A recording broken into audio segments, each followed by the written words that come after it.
রমজানে ভারত নিয়ন্ত্রিত কাশ্মীরে অশ্লীল ফ্যাশন শো চলছে। সিয়াম কায়েমের মাস রমজান। এই রমজানে ভারত শাসিত জম্মু ও কাশ্মীরে অশ্লীল ফ্যাশন শোর আয়োজন করা হয়েছে।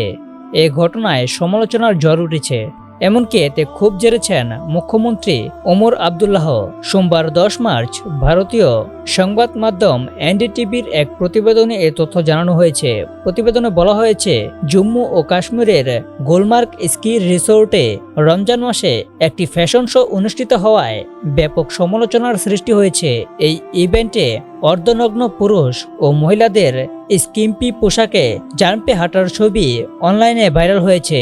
এতে স্থানীয় সংবেদনশীলতা ও ধর্মীয় মূল্যবোধের প্রতি অবমাননার অভিযোগ উঠেছে। এ নিয়ে মুখ্যমন্ত্রী ওমর আবদুল্লাহ ক্ষোভ প্রকাশ করেছেন।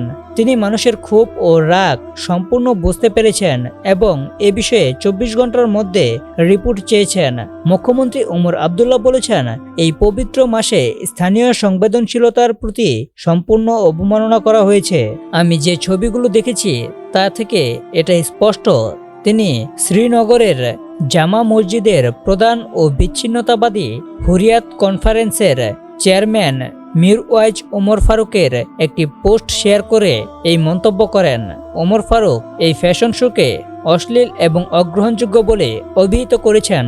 তিনি বলেন, পবিত্র রমজান মাসে গুলমার্গে এমন অশ্লীল ফ্যাশন শোর আয়োজন করা হয়েছে যার ছবি এবং ভিডিও ভাইরাল হয়ে মানুষের মধ্যে ক্ষোভ ও রাগ সৃষ্টি করেছে। সুফি ও শাস্ত্র সংস্কৃতি এবং গভীর ধর্মীয় দৃষ্টিভঙ্গির জন্য পরিচিত এই উপত্যকায় কিভাবে এমনটা সহ্য করা যায়? যারা এতে জড়িত তাদের অবিলম্বে জবাবদিহি করতে হবে। সামাজিক অধিকার কর্মী রাজা মুজাফফর ভাট অনলাইনে এক পোস্টে বলেন, পবিত্র রমজান মাসে গুলমার্গে এই নগ্ন ফ্যাশন শো বিষয়ে কে অনুমতি দিল?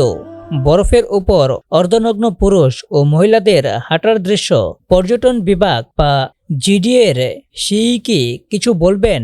কেন আপনি আমাদের নৈতিক, সাংস্কৃতিক ও ধর্মীয় মূল্যবোধ ধ্বংস করতে বদ্ধপরিকর?